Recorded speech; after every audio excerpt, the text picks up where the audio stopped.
कि इकोनॉमी 50 तरह के नाम लिए जा रहे हैं। Developed economy, developing economy, capitalist economy, socialist economy, mixed economy, closed economy, open economy. अब ऐसा करके हमको दर्जनों डिवीजन हो गया, टाइप ऑफ इकोनॉमी हो गया, टाइप ऑफ इकोनॉमी हो गया।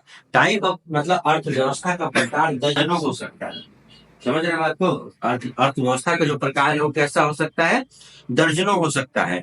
तो लेकिन एक बात ध्यान रखिएगा, इकोनॉमिक्स में हर चीज एग्जैक्ट होता है। इकोनॉमिक्स में हर चीज क्या है? एग्जैक्ट है। मतलब आप किसी को कह रहे हैं कि ये गरीब है, ये पुअर है, तो वर्ल्ड बैंक पॉवर्टी डिफाइन करना, नीति आयोग यहाँ पे पॉवर्टी डिफाइन कर रही है कि पर डे आदमी $2 से कम कमा रहा है तो उसको माना जाएगा कि वो below poverty line, world bank जैसा कह रही है। आप समझ रहे हैं बात को? अब किसी को आप अनएम्प्लॉयड कर रहे हैं तो उसका डिफिनेशन है कि उसको 8 घंटे काम नहीं मिल रहा है। अगर साल भर में 365 दिन होते हैं, 273 दिन अगर काम नहीं मिला तो उस व्यक्ति को क्या माना जाएगा? बेरोजगार माना जाएगा, अनएम्प्लॉयड माना जाएगा। आप समझ रहे हैं? किसी को गरीब कह रहे हैं, बेरोजगार कह रहे हैं, तो उसको एग्जैक्टली क्या करना होगा? यहाँ पे डिफाइन करना होगा। इकोनॉमिक्स में नहीं चलेगा। अब किसी को कह रहे हैं कि कितना न्यूट्रिशन मिलना होगा, तो 2400 कैलोरी, 2100 कैलोरी आप एग्जैक्ट डिफाइन किए ना, कि अगर शहरों के लिए आपको जो है 2100 कैलोरी चाहिए, गाँव के लिए 2400 कैलोरी चाहिए। ठीक है? क्यों गाँव के लिए चाहिए? क्योंकि गाँव में मीनियल थोड़ा जो हाँ, लेबर इंटेंसिव काम ज्यादा है, खेतों में काम कर रहे हैं इसलिए, तो इसलिए न्यूट्रिशन आपको ज्यादा चाहिए। आप समझ रहे हैं? तो इकोनॉमिक्स में एग्जैक्ट डिफाइन कर रहे हैं। तो आप जैसे ऊपर टाइटल दीजिए, ऐसे कीजिए टाइप ऑफ इकोनॉमिक्स या टाइप्स ऑफ इकोनॉमी। आप हिंदी में लिखेंगे अर्थव्यवस्था का प्रकार, अर्थव्यवस्था का प्रकार। जहां समझ में नहीं आएगा तो बताइएगा। कम सर क्या कभी फायदा अपना है कि आप डिस्कस करते जाइए, अपना कॉन्सेप्ट क्लियर करते जाइएगा। अर्थव्यवस्था का प्रकार, टाइप ऑफ इकोनॉमिक्स। आगे है ना कि on the basis of ownership, हम एक ए लिख रहे हैं, ऐसा ए आप ऐसे ए लिखेंगे कैपिटल में, मतलब एक सब टॉपिक ले रहे हैं on the basis of ownership. आप हिंदी में लिख रहे हैं क्या? नहीं, ऑनरशिप का आप करते हैं ऑन द बेसिस ऑफ, हम लिख रहे हैं कंट्रोल कर देते हैं। नियंत्रण के आधार पर आप यहाँ पे क्या देंगे? नियंत्रण के आधार पर, नियंत्रण के आधार पर, नियंत्रण के आधार पर, on the basis of control लिखते चले जाए। ठीक है? On the basis of control. Control का मतलब होता है कि कौन इसको नियंत्रित कर रहा है, कौन इसको कंट्रोल कर रहा है। कंट्रोल से तो आप सब समझ गए। तो यही कंट्रोल के बेसिस पर आप क्या कर रहे हैं कि कंट्रोल के बेसिस पर जो अर्थव्यवस्था का टाइप हो रहा है वो 3 भाग में बड़े, अब जानते हैं पहले से, अब इसको और मतलब क्लैरिटी के साथ समझेंगे। इसी को आप कह रहे हैं कैपिटलिस्ट, सोशलिस्ट और मिक्स्ड, और मिक्स्ड कह रहे हैं। हिंदी में इसी को क्या कह रहे हैं? पूंजीवादी अर्थव्यवस्था, पूंजीवादी अर्थव्यवस्था, समाजवादी अर्थव्यवस्था, समाजवादी अर्थव्यवस्था, ये मिश्रित अर्थव्यवस्था का उसको कहा है, मिश्रित अर्थव्यवस्था। इसको मिश्रित अर्थव्यवस्था इसको कहा है मिश्रित, मिक्स्ड इकोनॉमी, पूंजीवादी, समाजवादी और मिश्रित। इतना क्लियर? देखिए ऐसे ही आप बनाते जाइए। अब इसी को एक एक करके डिफाइन करेंगे, अच्छे से समझिएगा। मिश्रित, अब देखिए यहाँ पे, अब ध्यान दीजिएगा कि अब हम यहाँ पे लेते हैं कैपिटलिस्ट को। ठीक है? ऐसे ही होता है, कैपिटल से कैपिटलिस्ट बना है पूंजीवादी अर्थव्यवस्था। एक ऐसा अर्थव्यवस्था होगा जहाँ पे कोई भी व्यक्ति कोई भी काम कर सकता है, कोई भी निजी व्यक्ति काम कर सकता है, जिसको आप कहते हैं प्राइवेट इंडिविजुअल। ठीक है? जैसे प्राइवेट इंडिविजुअल कोई भी बिजनेस काम कर सकता है, नया काम धंधा शुरू कर सकता है, फैक्ट्री खोल सकता है, कुछ भी कर सकता है। तो अब यहाँ पे अलाउड है, इस तरह की अर्थव्यवस्था में क्या है? अलाउड है। तो कहने का मतलब अगर हम बुकिश डिफिनेशन में जाएंगे, इकोनॉमिक्स की भाषा यूज करेंगे, तो हम कहेंगे कि प्रोडक्शन और डिस्ट्रीब्यूशन कोई प्राइवेट इंडिविजुअल कर सकता है, उत्पादन और वितरण दोनों काम कर सकता है। जैसे मान लीजिए बिजली का उत्पादन, तो प्राइवेट आदमी को अलाउड है तो कर सकता है, और अगर बिजली का सप्लाई कर सकता है, तो ये दोनों काम अगर कोई कर सकता है तो वैसी अर्थव्यवस्था कौन सी अर्थव्यवस्था हो? कैपिटलिस्ट अर्थव्यवस्था हो। समझ गए? कैपिटल जिसके पास है वो काम शुरू कर सकता है, केवल जो एक ड्यू प्रोसेस होगा, नियम कानून होगा, उसको आपको क्या करना है? फॉलो करना होगा, फिर आप काम शुरू कर सकते हैं। यही आप कहेंगे कि तो दुनिया में शुरू से होता है, नहीं होता है। समाजवादी अर्थव्यवस्था में यही काम केवल सरकार करेगी। यहाँ पे कोई प्राइवेट आदमी कर सकता है? यहाँ पे कौन कर रहा है? प्राइवेट आदमी। यहाँ पे सारा हमने लिखा था नियंत्रण के आधार पर, नियंत्रण यहाँ पे सब कुछ सरकार कर रही है। सब कुछ क्या कर रही है? सरकार कर रही है। अब यहाँ पे मिश्रित में क्या हो रहा है कि गवर्नमेंट जो है सो प्राइवेट और गवर्नमेंट दोनों साथ साथ, प्राइवेट और गवर्नमेंट दोनों साथ साथ, प्राइवेट में दोनों। तो अब इसी को एक एक करके समझते हैं। तो जब कोई भी प्राइवेट इंडिविजुअल प्रोडक्शन डिस्ट्रीब्यूशन कर सकता है, उत्पादन कर सकता है, वितरण कर सकता है, ठीक है। ये जब से आपने कल पढ़ा कि इकोनॉमिक्स का फादर कहते हैं किसको? एडम स्मिथ को। तो एडम स्मिथ को जब फादर कहते हैं इकोनॉमिक्स का, तो वो जो है सो वही कॉन्सेप्ट उन्होंने एक बुक का नाम भी लिखा था, wealth of nation. Wealth of nation से ही एक कैपिटलिस्ट शब्द उन्होंने, वो मतलब शब्द नहीं दिया, मतलब इसको एडवोकेसी किया कि उन्होंने सपोर्ट किया कि अर्थव्यवस्था कैसी होनी चाहिए। तो उन्होंने कहा कैसी? पूंजीवादी। तो पूंजीवादी अर्थव्यवस्था का मतलब प्रमोट कौन कर रहा है? एडम स्मिथ, जिनको हम कहते हैं फादर ऑफ इकोनॉमिक्स, इकोनॉमिक्स का पिता। वो जो है सो क्या कर रहे हैं? इसको इंडोर्स कर रहे हैं कि पूंजीवादी अर्थव्यवस्था ही सही है। इसीलिए एक नया इसको कहते हैं, हिंदी इंग्लिश दोनों में लिखे हैं, पॉलिसी ऑफ लेसर फेयर कहते हैं। पॉलिसी ऑफ क्या कहते हैं? Laser fair. लैटिन नाम ऐसे होता है laissez faire, policy of laissez faire कहते हैं। हिंदी में इसी को कहते हैं अहस्तक्षेप की नीति। क्या कह रहे हैं? अहस्तक्षेप की नीति। अहस्तक्षेप का मतलब तो समझते हैं? मतलब हस्तक्षेप मतलब आप हमारे काम में दखल अंदाजी न करें। तो हस्तक्षेप किसको करने की मना कर रहा है? एडम स्मिथ किसको मना कर रहा है? सरकार को कह रहे हैं कि सरकार को अर्थव्यवस्था में बहुत ज्यादा हस्तक्षेप नहीं करना चाहिए, बहुत ज्यादा दखल अंदाजी नहीं करना चाहिए, इसको मार्केट पे छोड़ देना चाहिए, बाजार पे क्या करना चाहिए? छोड़ देना चाहिए। ऐसा कौन रहा? इसीलिए एक नया थ्योरी दिया उसने, अहस्तक्षेप की नीति। ये भी पूछा हुआ है कि अहस्तक्षेप की नीति कौन दिया? Adam Smith. कौन दिया? Adam Smith. कह रहा है कि सरकार को नियंत्रण नहीं करना चाहिए, सरकार के इसको, तो जब सरकार नियंत्रण नहीं करेगी तो फिर नियंत्रण कौन करेगा?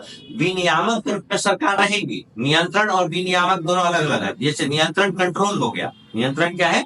कंट्रोल। अब विनियामक का मतलब होता है रेगुलेटर। रेगुलेटर का मतलब होता है कि वो उसके नियम कानून बना रहा है और कुछ गलत होगा तो उस पर क्या करेगा? अंकुश लगाएगा। जैसे सब बैंक अपना फंक्शन कर रहे हैं, लेकिन आरबीआई क्या है? रेगुलेटर है। अगर गड़बड़ करेगी तो आरबीआई देखने लगने गया, लेकिन वो नियंत्रित नहीं कर रहा है कि डेली बेसिस पर क्या क्या काम करेगी, उसको क्या कर रहा है? नियंत्रित है। तो नियंत्रण और रेगुलेशन दोनों, कंट्रोल और रेगुलेशन दोनों अलग है। नियंत्रण और विनियामक दोनों अलग अलग बात है। समझ रहे हैं? विनियामक की जरूरत है, क्योंकि कोई विनियामक देखने वाला नहीं होगा तो भी तो क्या मतलब गड़बड़ हो सकता है, करप्शन हो सकता है, बहुत सारी चीजें हो सकता है। सॉरी, जैसे आपने देखा होगा कि शेयर मार्केट में हमेशा बहुत सारे नया नया न्यूज आएगा, ये कंपनी ने गड़बड़ किया, तो वहां पे विनियामक कौन है? सेबी। तो सेबी उसको क्या कर रही है? ये कंट्रोल कंट्रोल क्या कर रही है? पनिश कर रही है। जो गड़बड़ किया उसको पनिश करे। शेयर मार्केट से डिलिस्ट कर देती है, आपको हटा देगी वहां से, उस कंपनी को इनकार कर देगी, डिलिस्ट कर देगी, वहां शेयर मार्केट में बाजार काम करने से वो मना कर देगी। तो वो लाइसेंस भी दे रही है। तो बहुत सारी चीजों को क्या कर रही है? रेगुलेट कर रही है। वैसे सब क्षेत्र में, जैसे बैंकों का नियंत्रण, बैंकों का पूरा देख रेख किसके हाथ में? आरबीआई के पास। शेयर मार्केट का देख रेख सेबी के पास है। वैसे ही जो है सो पेंशन, जितने भी पेंशन है अलग अलग दे रही है। तो एक बॉडी बना है पीएफआरडी है। क्या बना हुआ है? पीएफआरडी है। सारे कंपनियों के बीच अच्छा कंपटीशन हो, सरकारी हो प्राइवेट हो, इसीलिए कंपटीशन कमीशन ऑफ इंडिया बना हुआ है। जो अगर कोई गलत करता है कंपनी, मतलब अच्छे कंपटीशन के विरुद्ध में अगर कोई कार्टेलाइज कर लेता है, बड़ी बड़ी कंपनियां एक साथ मिलके बाजार को प्रभावित करने की कोशिश गलत तरीके से करती है, तो उसके लिए सीसीआई बना हुआ है, कंपटीशन कमीशन ऑफ इंडिया। आप देख रहे हैं कि हर क्षेत्र में देखने के लिए एक बना हुआ है नियंत्रक, रेगुलेटर एक बना हुआ है जो सेक्टर को रेगुलेट करेगा। इसको अगर एक सेक्टर कहेंगे तो उस सेक्टर को क्या है? रेगुलेशन करेगा। तो वैसे ही है, कहा कि सरकार को नियंत्रित ज्यादा नहीं करना चाहिए, सरकार को हस्तक्षेप ज्यादा नहीं करना चाहिए। तो इसको किसको करना चाहते हैं? बाजार पे छोड़ देना चाहिए। बाजार पे क्या करना चाहिए? छोड़। तो इसी को हम क्या कहते हैं? ये बाजार का नियंत्रण तो मैं, आप देखिए, मतलब सरकार कुछ न करे, बाजार तय करेगा कि कौन चीज बिकेगा, कौन चीज नहीं बिकेगा, कौन चीज बनेगा नहीं बनेगा। जैसे आप देखिए, कोरोना के पहले कितने लोग सैनिटाइजर और मास्क यूज कर रहे थे? नगण्य। आज हर आदमी के टेबल पर, हर आदमी के बैग में है सैनिटाइजर। तो ये तय कौन किया? बाजार। कोई सरकार नहीं करी। बाजार का मांग था कि सैनिटाइजर की जरूरत है, तो सारी कंपनियां सैनिटाइजर बनाने लगी। 10 साल पहले कुछ सैनिटाइजर बहुत लिमिटेड कंपनियां बना रही थी, केवल मेडिकल पर्पजेस से, हॉस्पिटल में जाता यूज हो रहा है। लेकिन आज एक एक घर में, एक एक दुकान, एक एक ऑफिस में यूज हो रहा है। तो आप समझ रहे हैं ये तय कौन कर रहा है? मार्केट। इसलिए इसी को कहते हैं, इसीलिए आज की जो अर्थव्यवस्था है इसको कैपिटलिस्ट नहीं कह रहे हैं, बल्कि हम इसको कहते हैं बाजार आधारित अर्थव्यवस्था। क्या कहते हैं? बाजार आधारित अर्थव्यवस्था, market based economy. Market based economy. Market based economy कहने का क्या मतलब है? आज का इकोनॉमी चला कौन रहा है? मार्केट। मार्केट जैसा डिमांड करेगा वैसा बनेगा, नहीं डिमांड करेगा खत्म हो जाएगा। जैसे आप एक एक आप देखेंगे पुराने जमाने में फोटो खिंचवाने के स्टूडियो बने हैं। तो एक समय था कि फोटो खिंचवाने के लिए स्टूडियो बना हुआ है, तब स्टूडियो की जरूरत थी। लेकिन समय बदला, टेक्नोलॉजी बदले, तो स्टूडियो इरिलीवेंट हो गया। क्यों? क्योंकि हमारे सबके पास कैमरा है, हम कैमरा लेकर घूम रहे हैं। एक एक आदमी के पैकेट में कैमरा आ गया। तब कैमरा वाला एक हुआ करता था जिस पर पूरा शहर निर्भर कर रहा है कि 2 कैमरा वाले हैं या 2 स्टूडियो है जहाँ फोटो खिंचवाने जा रहे हैं। आज हम सब कुछ लेके यहीं घूम रहे हैं, कैमरा सबके पैकेट में कैमरा है। तो उसका महत्व क्या हो गया? कम हो गया। बाजार बदल रहा है, बाजार का स्वरूप बदल रहा है। बाजार का स्वरूप क्या हो रहा है? बदल है। कोई सरकार देख रही है क्या? नहीं सरकार। जैसे जैसे समय बदल रहा है, टेक्नोलॉजी आ रहा है, नया नया कॉन्सेप्ट आ रहा है, इंटरनेट आ रहा है, तो बहुत सारी चीजें क्या होगी? बदलेगी। इसी को कहते हैं मार्केट फोर्सेस बहुत सारी चीजों को क्या कर रही है? डिसाइड कर रही है। तो आज का जो इकोनॉमी है कैसा इकोनॉमी है? मार्केट बेस्ड, बाजार आधारित अर्थव्यवस्था बने। इसीलिए कैपिटलिस्ट है। कैपिटल पहले था जिसके पास वही काम करता था, लेकिन आज कैपिटल जिसके पास नहीं है वो भी बड़ा आदमी बन सकता है। कैसे? लोन तो वो तो है, मतलब तो कैपिटल मिल गया। हमारे पास आइडिया है। हमारे पास क्या है? आइडिया है। हम अपने आइडिया को कोडिफाई किए, बहुत अच्छा हमने प्रेजेंटेशन बनाया।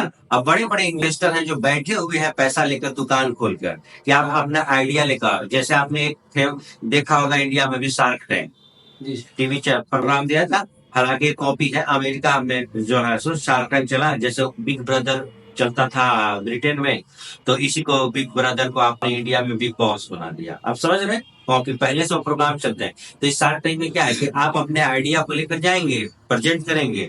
अगर उनको आइडिया पसंद आएगा तो वो क्या करेंगे? पैसा उसमें इन्वेस्ट करेंगे। तो अब देखिए, आप एक बड़ा आदमी बन जाते हैं जब आपके पास 1 भी रुपए नहीं। लेकिन अगर आपके पास बहुत अच्छा आइडिया है बिजनेस का, तो भी आप करोड़पति तुरंत हो सकते हैं। यानी बिना कैपिटल के आप बड़े आदमी हो सकते हैं। इसीलिए हम बिना कैपिटल के भी बड़े आदमी हो सकते हैं, क्योंकि आइडिया है आपके पास। क्योंकि जब कंपनी में कोई पैसा लगाकर चूंकि आइडिया है तो आपका भी शेयर मिलेगा।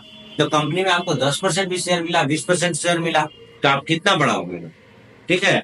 तो इसीलिए कह रहे हैं कि मार्केट बेस्ड इकोनॉमी है, ना कि आज कैपिटलिस्ट नहीं है। मार्केट बेस्ड है, जो जिसके पास कैपेबिलिटी है, आइडिया है, वो भी जो है सो बिजनेस इंटरप्रेनर बन सकता है।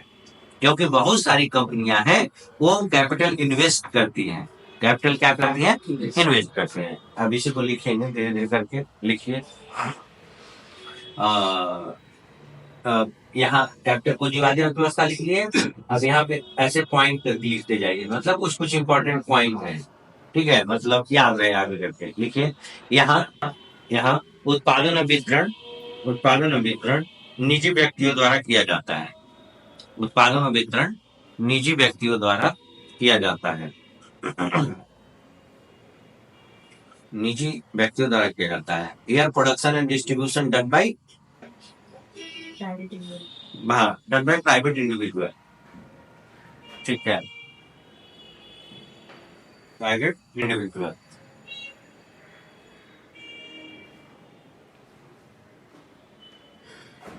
सेकेंड पॉइंट, आप लोग सब इंग्लिश में लिख रहे हैं हिंदी में? आप इंग्लिश में लिख रहे हैं? हाँ ठीक है। और दूसरा पॉइंट, ठीक है, here government role is minimal. यहाँ पे सरकार की, यहाँ पे दूसरा पॉइंट, यहाँ सरकार की भूमिका न्यूनतम होती है। Here role of government is minimal. Here role of government, role of government is minimal. ठीक है, ठीक है। एडवोकेसी ऑफ, एडवोकेसी मतलब उसका सबसे ज्यादा एक प्रोपाउंडर की तरह, advocacy of capitalist economy has done by Adam Smith. Exam by Adam Smith. Adam Smith द्वारा पूंजीवादी अर्थव्यवस्था का पूंजीवादी अर्थव्यवस्था का विचार रखा गया या सपोर्ट किया गया। ठीक है। अब एडम स्मिथ ने हस्तक्षेप की नीति अपनाने की बात कही। एडम स्मिथ फिर अगला पॉइंट लिखिए। Adam Smith give the theory of policy of लेसे फेयर।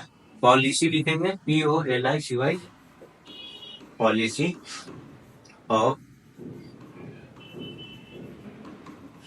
लेसे फेयर। हस्तक्षेप नीति अपनाने की बात किया। इन्होंने एक नया थ्योरी दिया हस्तक्षेप की नीति, पॉलिसी ऑफ लेसे फेयर का मतलब सपोर्ट किया। लेसे फेयर का मतलब समझिए कि सरकार को हस्तक्षेप नहीं करना चाहिए, तो मतलब इसको बाजार पे छोड़ देना चाहिए अर्थव्यवस्था को। अब देखिएगा, अब डिटेल में आप पढ़िएगा तो बहुत सारी बातें मिलेंगी। जैसे आपने देखा होगा कि कभी आपने नाम सुना होगा, इसको कहते हैं ग्रेट डिप्रेशन, महामंदी। जो लोग हिंदी में पढ़ते हैं, ग्रेट डिप्रेशन आया था 1929 में अमेरिका में। जैसा होता है कि एक जो दुनिया की जो सबसे बड़ी इकोनॉमी है वहां मंदी आएगी पूरी दुनिया में, तब दुनिया उतना कनेक्टेड नहीं था। तब आज के 100 साल पहले तो महामंदी जब आई, जब ग्रेट डिप्रेशन आया, तो फिर यही बात बदल गई, क्योंकि यहाँ पे तब मान रहे थे कि कैपिटलिस्ट इकोनॉमी जो है सो रहेगी, तब सब लोग प्राइवेट इंडिविजुअल काम करेगा। लेकिन मान लीजिए कि रिसेशन आ गया, तो क्या करेंगे? रिसेशन आता है, क्योंकि रिसेशन लक्षण किसका है? कैपिटलिस्ट इकोनॉमी का, क्योंकि रिसेशन एक फेज है। ऐसे जैसे हम आपको इसको बिजनेस साइकिल कहते हैं। बिजनेस साइकिल में हम ऐसा डायग्राम बनाएंगे आपके, जैसे आप यहाँ मार्केट बूम पे, मार्केट क्या है यहाँ बूम पे है, फिर यहाँ पे नीचे ऐसे साइकिल बन रहा है कि अब जो है डिप्रेशन आ रहा है, फिर रिसेशन आ रहा है, फिर रिकवरी हो रहा है, फिर मार्केट क्या करेगा? बूम पे आएगा। एक चक्र बन रहा है, इसी को कहते हैं व्यापार का ट्रेड साइकिल। क्या कह रहे हैं? Trade cycle. तो ट्रेड साइकिल लक्षण किसका? कैपिटलिस्ट का। क्यों भैया? इसीलिए लोग जो ज्यादा जानकारी वाले लोग बहुत हड़बड़ाते नहीं है, क्योंकि आप देखेंगे कोई बोलेगा कि मंदी आ गया, कोई डिप्रेशन आ गया, कोई वो, तो बना कि ये फेज है, डिप्रेशन आएगा। ऐसा होगा कि लाइफ में भी ऐसा होता है कि हमेशा अच्छा ही अच्छा सब कुछ चलते रहेगा, कभी बेकार दिन नहीं आएगा, कभी खराब दिन आपके साथ नहीं होगा। ऐसा होता है? नहीं आएगा। आपके साथ अच्छे दिन आ रहे हैं, आप बहुत अच्छा कर रहे हैं, एक सेटबैक भी मिल सकता है। आप एग्जाम फेल हो गए, आपकी तबीयत खराब हो गई, फिर ऐसा सेटबैक भी मिलेगा। इसीलिए ये इकोनॉमी में भी यही बात है कि कुछ ही कारणवश या पॉलिसी है फॉल्टी है, या सरकार में कुछ ऐसे निर्णय लिए हैं जिससे स्लो डाउन आ गया मार्केट में, फिर धीरे धीरे रिकवरी करेगा, फिर मार्केट बूम पे आएगा। आप देखेंगे कि कल 2 दिन में शेयर मार्केट जो है सारा रिकॉर्ड तोड़ दिया। फिर पता चलेगा कि जैसे ही कोविड का हल्ला हुआ तो पता चलेगा कि मार्केट क्रैश कर गया, मार्केट नीचे आ गया। जैसे ऊपर जा रहा है, जैसे न्यूज आया कि रशिया यूक्रेन अटैक हो गया, तो पता चले मार्केट फिर नीचे आ गया। ये फेज है जो चलते रहता है, ठीक है, लंबे समय के। चलिए, उसमें लाभ कौन उठाएगा और सबसे अस्थायी कौन है जो लंबे समय की इस बात सोच रहा है? शॉर्ट टर्म में बहुत सारे उतार चढ़ाव होते रहेंगे, तो मैं ये बता रहा था। तो अब क्या करना है कि हमने डिप्रेशन का ग्रेट डिप्रेशन का नाम लिया, तो यही था कि लोग उस समय करेंगे पूंजीवादी अर्थव्यवस्था होनी चाहिए। लेकिन भैया बोले कि जब डिप्रेशन आ जाएगा तब क्या होगा? तब सरकार का रोल बढ़ जाएगा। तब सरकार का रोल क्या होगा? बढ़ जाएगा। तो इसलिए सरकार का रोल बढ़ जाएगा। तो सरकार ने यहाँ समाजवादी अर्थव्यवस्था क्या कहेगा कि सारा नियंत्रण सरकार के पास है, प्रोडक्शन भी सरकार कर रही है, डिस्ट्रीब्यूशन भी सरकार कर रही है, सब काम सरकार कर रही है। और समाजवादी अर्थव्यवस्था का सबसे बेस्ट एग्जांपल, जैसे ये पूंजीवादी है तो इसका बेस्ट एग्जांपल क्या है? अमेरिका। इसका बेस्ट एग्जांपल रहेगा अमेरिका। अब इसका बेस्ट एग्जांपल कौन हो गया? जैसे इसको शुरू सबसे पहले कौन किया? रशिया। रशिया से प्रभावित थे नेहरू जी। तो हम जब कंट्री आजाद हुआ तो 5 ईयर प्रोग्राम भी सबसे पहले कौन लॉन्च किया था? रशिया। और समाजवादी अर्थव्यवस्था का भी सबसे पहले एडवोकेसी कौन किया? रशिया। तो इसीलिए जब कंट्री आजाद हुआ तो नेहरू सबसे ज्यादा प्रभावित थे, तो वहां से पंचवर्षीय योजना भी लिया, अब ये सब किया। पंचवर्षीय योजना जो हमने 1951 में बनाया, यहाँ 1929 में ही बन गया। तो यहाँ 30 के एरा में जो चल रहा था, जो हम 50 में हमने किया क्या, जब आजादी के बाद हमने पंचवर्षीय योजना शुरू किया। तो रसिया इसका बेस्ट एग्जाम्पल है। यहाँ प्रोडक्शन और डिस्ट्रीब्यूशन सब क्या कर रहा है, सरकार कर रही है। सरकार, बड़ी बड़ी जितनी भी कंपनियां होंगी सब सरकारी होंगी, ठीक है। और फिर जो है सो जब कम्युनिस्ट बने चाइना में, तो कम्युनिस्ट जो है सो चाइना भी बहुत हद तक फॉलो किया। आज के समय में ऐसा कोई इकोनॉमी नहीं है, वहां भी प्राइवेट चलते हैं, लेकिन बड़ी बड़ी कंपनियां सब सरकार के हाथों में है, सरकार यहाँ पे नियंत्रित कर रही है। तो आप क्या मानते हैं कि सरकार अच्छा सोच रही है इसलिए नियंत्रण कर रही है? नहीं, सरकार अपने हाथ से कोई भी डिसीजन को जाने नहीं देती है। इसीलिए हम इसको फेमस करते हैं माई बाप कल्चर। माई बाप कल्चर का क्या मतलब है, पुराने जो पॉलिटिशियन है वो नहीं चाहेंगे कि नियंत्रण किसी और के पास जाए। बताइए कि कोई पावरफुल क्यों है? क्योंकि उसके पास रिसोर्स है, उसके पास इंफॉर्मेशन है। जैसे मान लीजिए इंफॉर्मेशन है, जैसे मान लीजिए आरटीआई आया, राइट टू इंफॉर्मेशन। अब हम आरटीआई डाल के किसी का इंफॉर्मेशन ले लेते हैं, तो आरटीआई कोई जो पावर में बैठे लोग हैं, वो आरटीआई को लाने में कानाकानी करेंगे, आनाकानी होगा। क्यों? क्योंकि अब उनका नियंत्रण जो था वो घट रहा है। अब ये रोड की बनाया, फाइनल कर दिया, नहीं पता, लेकिन अब आरटीआई लगा के आपने रोड निकाल लिया कि रोड 5 लाख में बना है, ठीक है। कल तक किसी को पता पता है ही नहीं। अब समझ रहे हैं बात को? तो जो एस्टेब्लिशमेंट होगा इसका विरोध करेगा, जो टिप लोग होंगे वो क्या करेंगे, इसका विरोध करेंगे, और जितना हद तक जितना देरी हो सकता है उसको डिले करने की कोशिश करेंगे। आप समझ रहे हैं बात को? तो सरकार भी यहाँ नियंत्रण कर रही है। सरकार पावर किसके पास है, जो चीजों को नियंत्रित कर सकता है। किसी को पावरफुल हम कब कहते हैं, जिसके पास किसी न किसी चीज का कंट्रोल है, ठीक है। जैसे हमें पता चलेगा कि पापा से हर बार पैसे मांगने पड़ रहे हैं, पैसा का कंट्रोल किसके पास है, पापा के पास। तो पावरफुल है। अब पापा से डबल कमाने लगे आप, तो आप पैसे के लिए पापा पर निर्भर नहीं है। तो पापा का पैसे के टर्म्स में पापा से आपका ये जो है सो निर्भरता क्या होगा, खत्म हो गई।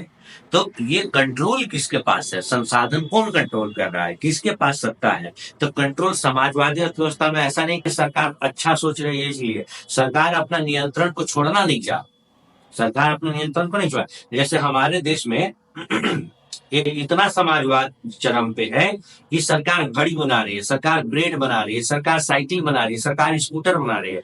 अब यही बोला गया कि तो सरकार को ये सब काम करना चाहिए। आज सरकार घड़ी नहीं बना रही है तो लोग घड़ी नहीं पहन रहे हैं, ज्यादा बल्कि सस्ता और पहन रहे हैं। तो ये है समाजवादी अर्थव्यवस्था। अब समाजवादी अर्थव्यवस्था, लेकिन हम आपसे पूछा जाएगा कि भारत की अर्थव्यवस्था कैसी अर्थव्यवस्था है, लेकिन आप आंसर देंगे कैसी अर्थव्यवस्था है, मिश्रित। तो कहने का लिए हम मिश्रित थे, लेकिन हमारा नेचर ओवरऑल कैसा था, सोशलिस्ट था, ठीक है। ऑन पेपर जो है हम ऐसा दिख रहे हैं कि हम मिक्स हैं, लेकिन सॉरी, प्राइवेट लोगों को राइट बहुत कम है। प्राइवेट लोगों को राइट क्या दिए हैं, कम है, कि आप इतना से ज्यादा इन्वेस्ट नहीं कर सकते, इतना से ज्यादा आप ये बना नहीं सकते, वो सब कंट्रोल लगाए हुए सरकार, ठीक है। तो कंट्रोल लगाएंगे तो इसका मतलब है कि नियंत्रण अभी भी सरकार छोड़ना नहीं चाहिए। तो ऑन पेपर ऐसा दिखा रहा है कि हम मिक्स इकोनॉमी है, लेकिन दरअसल हमारा नेचर कैसा है, सोशलिस्ट है। यही कारण है, आप देखेंगे जब हम पंचवर्षीय योजना चैप्टर पढ़ेंगे तो आप देखेंगे कि उस 5 ईयर प्लान जब सरकार बनाएगी तो पहला पंचवर्षीय योजना में एग्रीकल्चर पे जोर देगी, और दूसरे में अगर इंडस्ट्री पे जोर देगी, तो वहां पे किस तरह से जो है सो जैसे बोकारो का स्टील प्लांट, जमशेदपुर का इसमें डेवलपमेंट, या अपना दुर्गापुर, भिलाई, ये सब जो बड़े बड़े जो सेटअप बन रहे हैं, स्टील प्लांट, पावर प्लांट, ये सब बना कौन रही है, सरकार।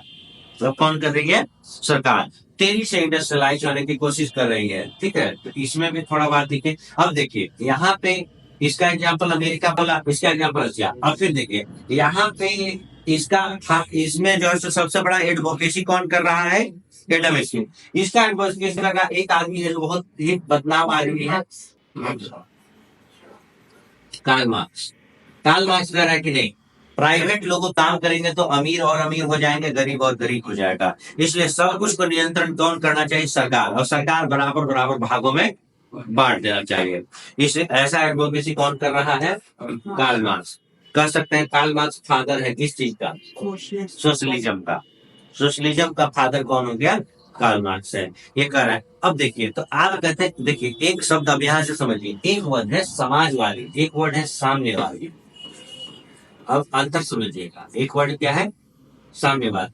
मतलब एक है सोशलिस्ट का ही इंग्लिश हो गया, सोशलिस्ट का हिंदी हो गया समाजवाद, और साम्यवादी को कहते हैं कम्युनिज्म। क्या कहते हैं? कम्युनिज्म, जो चाइना में। ठीक है, ये भी एक तरह का पॉलिटिकल कॉन्सेप्ट है। क्या है? कॉन्सेप्ट है। दोनों में क्या अंतर है? जब दोनों का इकोनॉमिक्स कैसा होगा, सोशलिस्ट कहेगा कि देखिए एक मतलब 5 भाई है, मतलब 5 भाई है और 5 एकड़ जमीन है, 5 एकड़ जमीन है और 5 भाई हैं, तो सबको क्या करेगा, इक्वल इक्वल पार्ट में बांट देगा। इक्वल इक्वल जो डिस्ट्रीब्यूशन कर रहे हैं वो क्या कर रहा है, ये समाजवादी है। ये जो साम्यवादी है, साम्यवादी कहेगा कि नहीं, जरूरत के हिसाब से और कैपेसिटी के हिसाब से मिलेगा। जैसे मान लीजिए कि आप खेत में 1 एकड़ में खेती करने लायक नहीं है आप, ठीक है, तो आपको कम मिला, उसका परिवार ज्यादा है, एक मतलब सब परिवार वाइज बटा है, तो एक एक के पास मान लीजिए 5 परिवार है, 5 फैमिली है मेंबर उसमें, एक के पास 2 फैमिली मेंबर है, तो 2 वाला को 2 के हिसाब से मिलेगा, 5 वाला को 5 के हिसाब से मिलेगा। समझ रहे? ये ऐसा कौन कर रहा है, सामने। समझ रहे हैं? ये कह रहा है कि आपकी जरूरतों के हिसाब से और आपके कैपेसिटी के हिसाब से ये डिस्ट्रीब्यूट करेगा। ठीक है, इसीलिए जब जमीन क्या हुआ, जब चाइना में कम्युनिस्ट पार्टी ऑफ चाइना आई, जब रिवॉल्यूशन हुआ चाइना में, और जब कम्युनिस्ट पार्टी जब टेक ओवर कर दी, सीपीसी हो गई, कम्युनिस्ट पार्टी ऑफ चाइना, एक ही पार्टी है, चुनाव नहीं होगा और पार्टी बनाना भी नहीं है, एक ही पार्टी है, सिंगल पार्टी करके चाइना। तो अब क्या होगा, अब आपके पास जमीन, इनका जमीन, सबका जमीन, अब सब जमीन जिसके पास चला गया, सरकार के पास।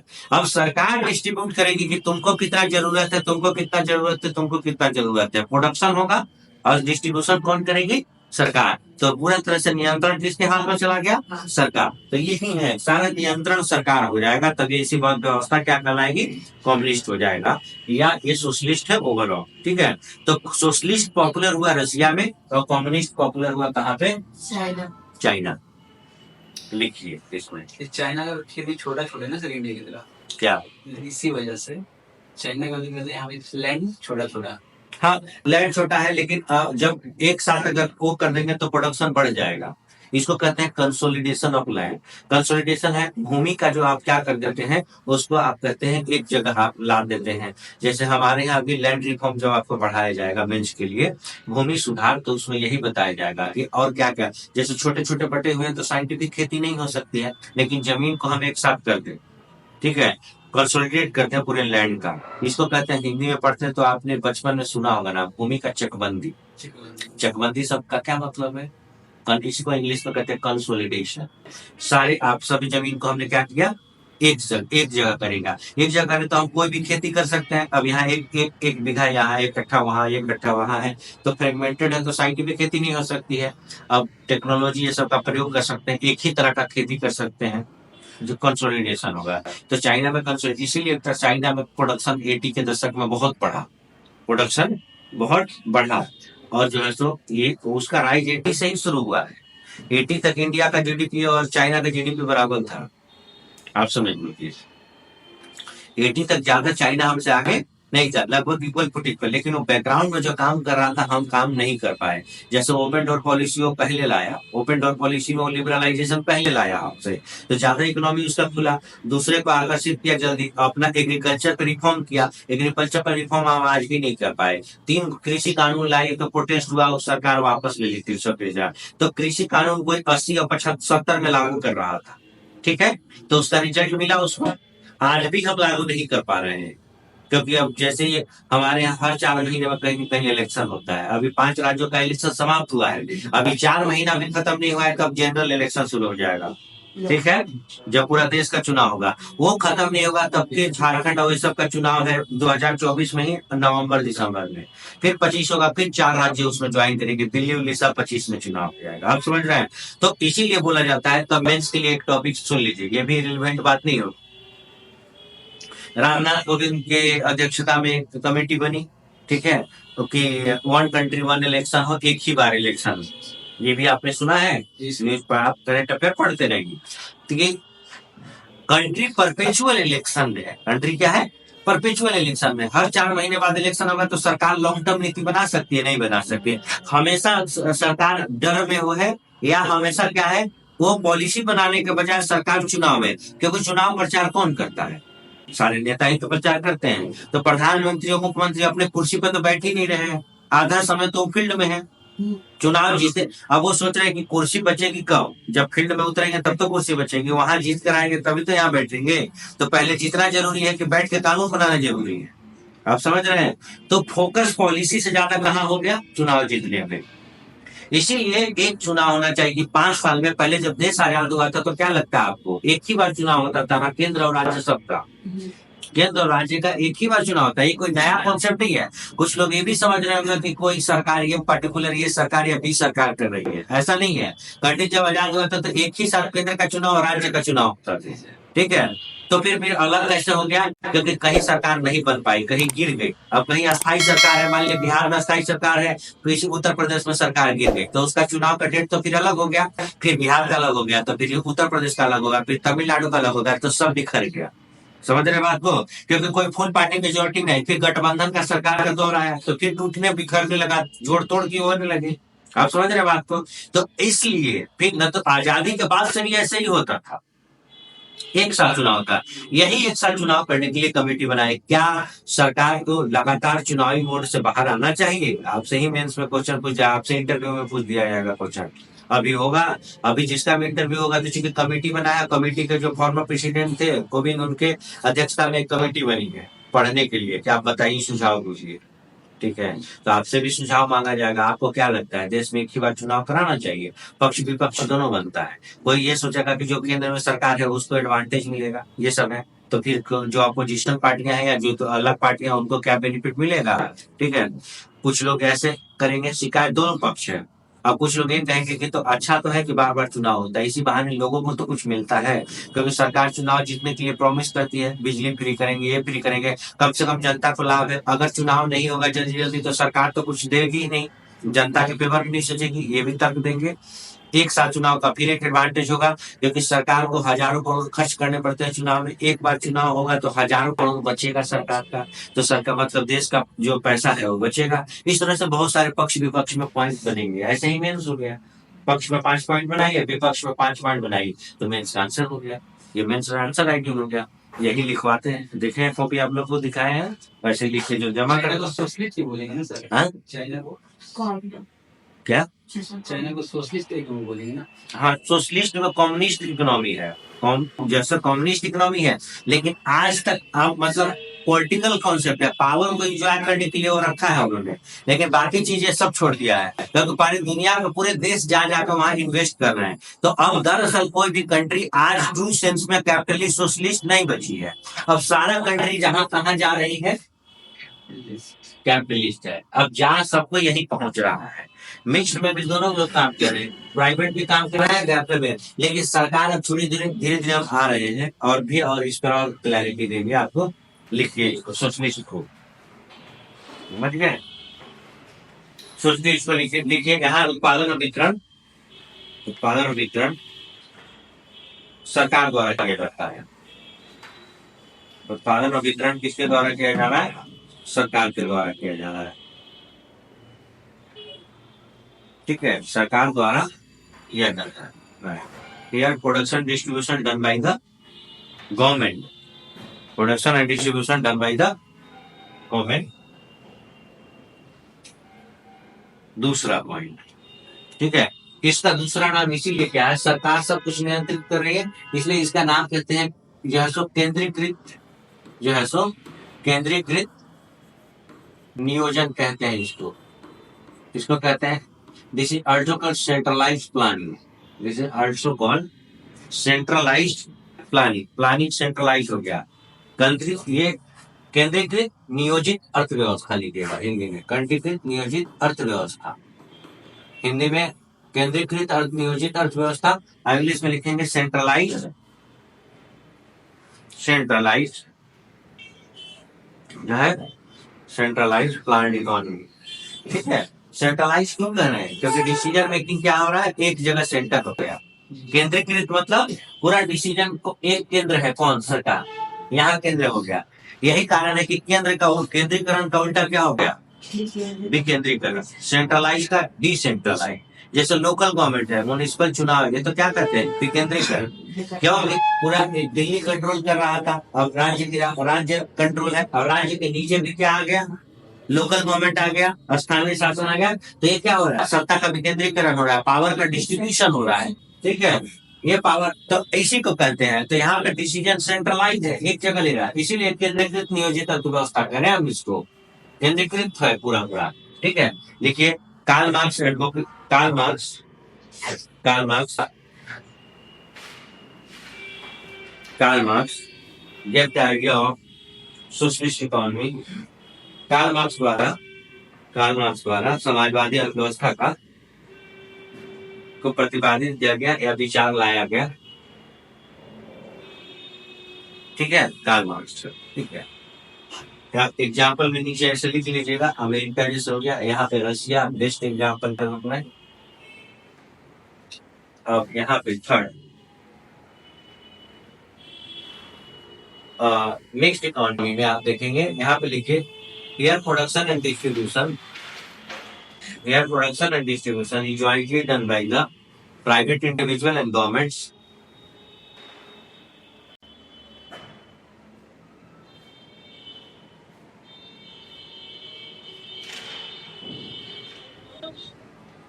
Done by the private and government, jointly done by the private and government. दोनों जो है सो विद्यमान होंगे, ऐसे लिखेंगे। यहाँ पे निजी व्यक्ति और सरकार दोनों विद्यमान होगी, निजी व्यक्ति और सरकार दोनों विद्यमान होंगी। ठीक है, दोनों परस्पर सहयोगी के रूप में कार्य करेंगे। They work in a cooperative manner, but here government and private both work in a cooperation, but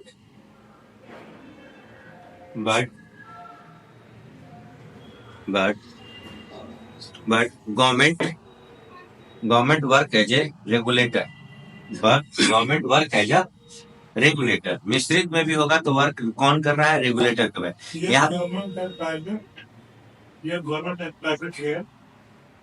work cooperatively, work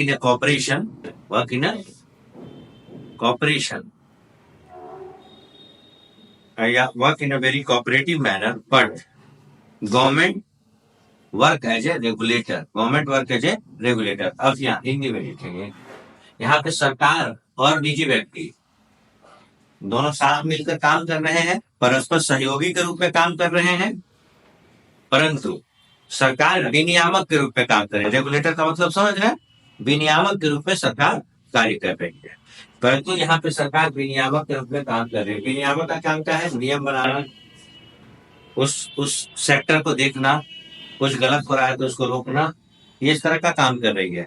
best example इसका कौन हो गया, इंडिया। बेस्ट एग्जाम्पल मिश्रित का कौन है, था इंडिया। अब देखिए, हमने आपको ये बताया कि पेपर पे दिखाई दे रहा है कि मिक्स्ड इकोनॉमी है, लेकिन हमारा जो ओवरऑल नेचर था आफ्टर इंडिपेंडेंस वो कैसा था, सोशलिस्ट इकोनॉमी था। सोशलिस्ट इकोनॉमी हम थे, और ज्यादातर हमने क्या किया, क्योंकि सरकार मोस्टली चीजों को कंट्रोल कर रही है, प्राइवेट को बहुत कम स्पेस दे रही है, इसलिए नेचर ओवरऑल कैसा है हमारा, सोशलिस्ट का है। अब आपसे पूछा जाएगा ये तीनों अर्थव्यवस्था में आज के समय में कोई कम्युनिस्ट सोशलिस्ट नहीं रहा, सारे कंट्री एक ही तरफ जा रहे हैं, कैपिटलिस्ट की तरफ से। इसलिए तो आप अपने देश में भी बार बार सुनते हैं कि सरकार सारा जो है सो संपत्ति, सरकारी संपत्ति बेच रही है, ऐसा सुनते हैं। एयरपोर्ट का, हाँ, तो ये बेचना नहीं है। देखिए, अभी आपको बेसिक कॉन्सेप्ट इकोनॉमिक समझ आ रहे हैं, आपको पॉलिटिक्स अपनी जगह पे है, आपको इकोनॉमी क्या समझना है कि सारे कंट्री कहाँ पढ़ रहे हैं, कैपिटलिज्म की तरफ पढ़ रहे हैं। सब दुनिया में ऐसा ही हो रहा है। तो सरकार का एक बेसिक फिलॉसफी ऐसा आया कि पूरी दुनिया में एक फिलॉसफी कैसे चली कि सरकार का काम बिजनेस करना नहीं है,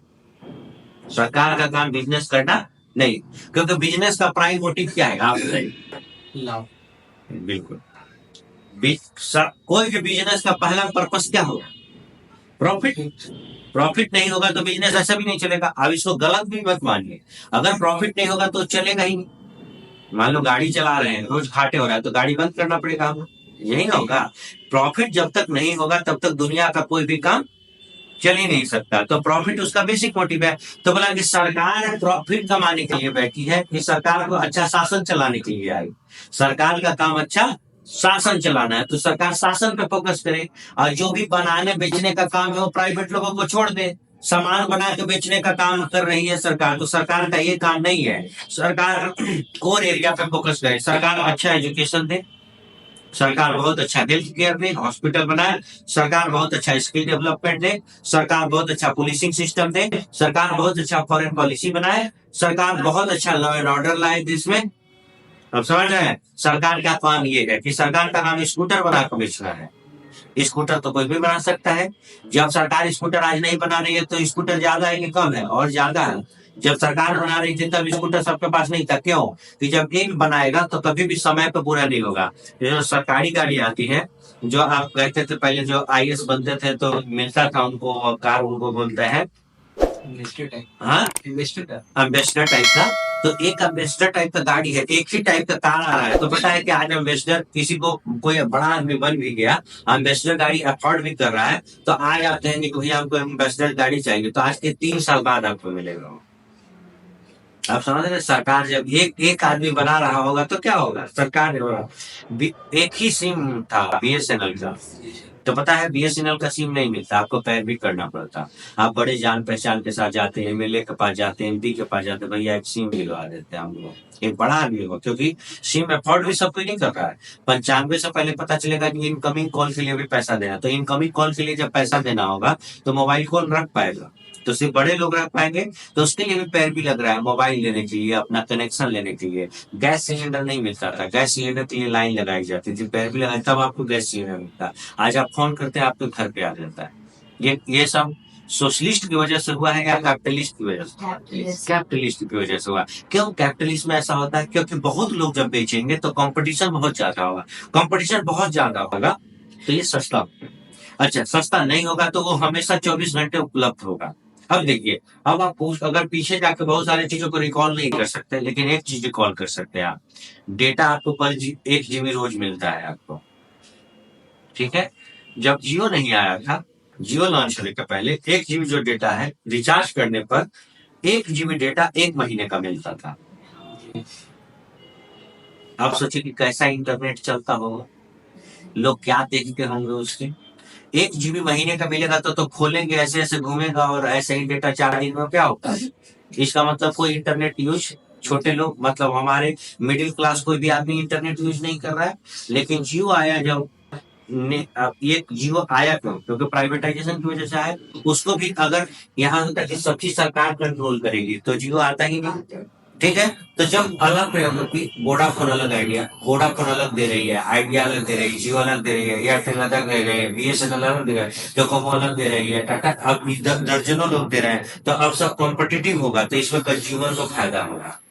कंज्यूमर को क्या होगा? उपभोक्ता को फायदा होगा। तो आप देखेंगे कि ऐसा प्राइवेटाइजेशन जब नहीं था, जब एक नियंत्रण किसी एक के हाथ में है, तब वो सामान बहुत ही मुश्किल से मिल पा रहा है, उपलब्ध हो पा रहा है। जब आज देखिए कपड़ा, जूता, जितना भी आपके चीजें हैं उसमें से कोई भी चीज सरकार नहीं बना रही है, तो क्या वो इजिली अवेलेबल नहीं है?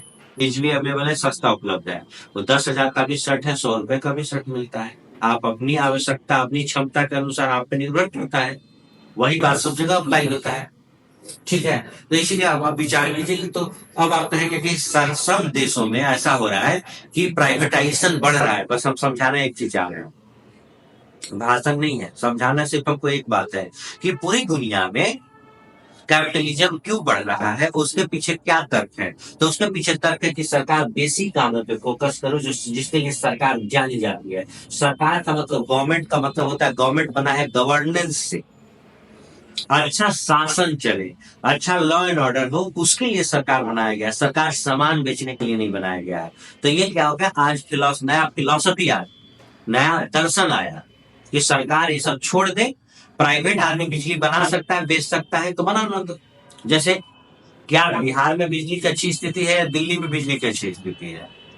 दिल्ली में स्थिति है, क्योंकि वहां 24 घंटे में कभी लाइट नहीं कट रही। आधा दिल्ली को बिजली रिलायंस प्रोवाइड करती है और आधे दिल्ली को टाटा प्रोवाइड करती है। आप समझ रहे हैं बात को? तो जो काम कल तक सरकार कर रही तो वही प्राइवेट कर रहा है, और सुविधा में कोई कमी नहीं। तो बोला कि जब बेचने का, बनाने का काम प्राइवेट कर सकता है, तो फिर उसमें सरकार अपनी एनर्जी क्यों लगाए? सरकार उस एनर्जी को दूसरे जगह लगाए। जैसे मैं बहुत अच्छा पढ़ा सकता हूँ, तो मुझे पढ़ने पढ़ाने में लगाया जाए। आप कहेंगे कि नहीं, पूरे इस रूम में आप पोछा दीजिए, झाड़ दीजिए, ये भी हम कर सकते हैं, इसमें भी हम कैपेबल है हम इसमें करने के लिए। लेकिन इससे हम बेहतर अपने समय का यूटिलाइजेशन यहाँ कर सकते हैं, तो फिर वहां हम ऊर्जा क्यों देंगे? वहां एक आदमी है जो उसको बेहतर तरीके से कर रहा है, अब 10 वर्षों से कर रहा है, उसमें वो पारंगत है, तो वो काम किसको मिलना चाहिए? उसको मिलना चाहिए। जो जिस काम में एक्सपर्ट है उसको वो काम मिलना चाहिए। तो यही इसीलिए सरकार क्या कर रही है, धीरे धीरे कंपनियों को बेच के सरकार हटना चाह रही है। इसीलिए कहते हैं इसको roll back of the government. Roll back मतलब पीछे हटना। सरकार और जो काम है उसमें आ रही है और सारे कामों को छोड़ रही है। अब पूरी दुनिया में ऐसे ही हो रहा है, इसीलिए यहाँ पे हो रहा है कि सरकार सब चीजों को बेच रही है। जैसे घाटे में बार बार कंपनी चली है, एयर इंडिया को घाटे में चला रहे थे, एयर इंडिया को आपने टाटा को क्या किया, बेच दिया। क्योंकि एयर इंडिया बरसों से घाटे में चल रही है, उसके एम्प्लॉय को सैलरी देने के लिए भी सरकार को हमेशा बजट से पैसे दें। वो सरकार पैसे मतलब वो सैलरी नहीं दे सकती है, तो बजट से 5,000 करोड़ दे रहे हैं, तब जाके आप उसको चला पा रहे हैं। तो ऐसे कितने दिनों तक चला पाएंगे? घाटे में कितने दिनों तक चला पाएंगे? इसीलिए जो है सो ये हो रहा है। तो कौन सा फॉर्म बेहतर है? तो कैपिटलिस्ट ज्यादा बेहतर है। बस अंतर यही है कि अब जब कैपिटलिस्ट की बात होगी तो फिर क्रोनी कैपिटलिज्म नहीं होना चाहिए। बात बार बार आप लोग सुनते होंगे, क्रोनी कैपिटलिज्म। क्रोनी कैपिटलिज्म का मतलब होता है गलत तरीके से, जैसे गवर्नमेंट से मिलके नया जमीन एक्वायर कर लिया या करप्शन करके बहुत हजारों करोड़ बना लिया। तो क्रोनी कैपिटलिज्म नहीं होना चाहिए। कैपिटलिज्म सही है, क्रोनी कैपिटलिज्म नहीं है। क्रोनी का मतलब होता है गलत तरीके से आप जो है सो पैसा बना रहे हैं। तो सरकार का नियंत्रण होना चाहिए। जब भी अब कैपिटलिज्म की बात होती है तो एक चीज और निकल के आता है कि गरीबों का क्या होगा, होता है ना, ये जो नीचे तबके के लोग हैं उनका क्या होगा। तो सरकार हमेशा ध्यान रखेगी नीचे का तबका। कुछ भी हो जाएगा तो भी सरकार, एक तबका है सोसाइटी में जो इसको सरकार हमेशा सपोर्ट करेगी। जैसे कोरोना आया, टिक्का बनाया गया, टिक्का प्राइवेट कंपनियां बनाई, सीरम अगर बनाएगी पुणे के तो वो प्राइवेट कंपनी है। तो सरकार लेकिन क्या गरीबों को फ्री में नहीं दी? तो देखो बना कौन रहा था? प्राइवेट। लेकिन मिला लोगों को कैसे? फ्री में। सरकार हमेशा ध्यान रखेगी। ऐसा नहीं होगा कि क्या रिलीज होगा तो सरकार छोड़ देगी गरीबों को। कोरोना आया तो सरकार जब लोगों को नौकरी जाने लगी, क्या होगा? तो सस्ते अनाज देने लगे, 1 रुपए किलो पे अब फ्री में अनाज देंगे। तो फ्री में अनाज, प्रधानमंत्री गरीब कल्याण अन्न योजना में फ्री में अनाज देने लगे। तो फिर गरीबों का ख्याल रख रही है सरकार। सरकार गरीब जो बच्चों को स्कॉलरशिप देती है, बूढ़े लोगों को वृद्धा पेंशन देती है, प्रधानमंत्री आवास योजना में सरकार घर देती है। तो आप एक तबके का हमेशा ध्यान रख रही है। प्रधानमंत्री किसान सम्मान निधि में किसानों को 6,000 रुपए मिलते हैं। आप देख रहे हैं कितना भी बड़ा बन जाएंगे, कितना भी होगा, तो सरकार आयुष्मान भारत के तहत 5 लाख तक इलाज करवाने का वो कर रही है। तो सरकार कोशिश हमेशा करेगी कि एक तबका है जो सोसाइटी में पीछे रह गया है, उसका वो क्या करेगी, हमेशा ख्याल रखेगी। उसको तरह तरह से उसके बैंक अकाउंट में डायरेक्ट डीबीटी देगी, डायरेक्ट बेनिफिट ट्रांसफर से उसके अकाउंट में पैसे जाएंगे। समझ गए? तो ये हमेशा होगा। तो अब आपको चुनना है, अब आप सपोर्ट करेंगे कि कौन सी आपकी व्यवस्था सही है। वो आपके लिए आपके आपके तक पर निर्भर करता है। हमने तीनों का सबका लाभ दोष बता दिया, कैसे कैसे बढ़ रहा है, क्यों बढ़ रहा है प्राइवेटाइजेशन, ये भी कारण बता दिया।